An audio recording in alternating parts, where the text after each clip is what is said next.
台北资讯过一礼拜四来开幕，今年的展览是以治安做主题，邀请到 LINE Meta 等大型社群业者，做伙来为着这防治诈骗来拍拼。亲像 LINE 内面的卖国骗官方笑话，民众只要甲这网络顶头奇奇怪怪谣言、相片、影片传去，因着专门记者替你做查证。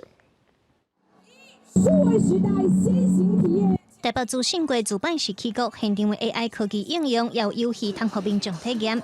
今年以所谓领航治安联防做主题，邀请所谓发展部社群业者等等做伙参与。这几年因为网络消费真普遍，民众各自涉到的案件是直直增加。所谓发展部嘛辅导业者运用稳备技术来解决。党方表示，科技唔但是互生活愈利便，也通用来保护民众。包含我们的银码技术，包含我们的111的简讯等等。那在电商朋友们的协助之下。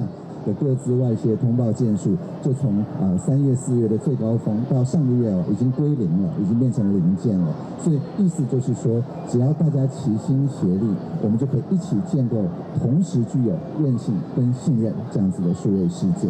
为着要防止诈骗，有业者建立事实查证的网站，民众只要甲网络奇奇怪怪谣言、相片和影片传去到LINE内底，卖个骗的官方笑话，因对有事实调查的记者专门来做处理。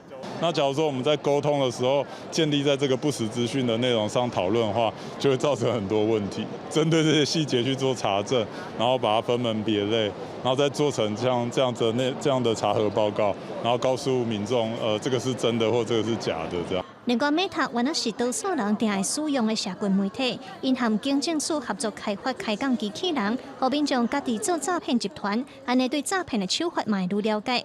资讯柜展览对11月初9办到12，除了防止诈骗的推广，也有真济科技应用的主题馆开放，让民众来体验。记者卢尚如、郑俊尧台北报道。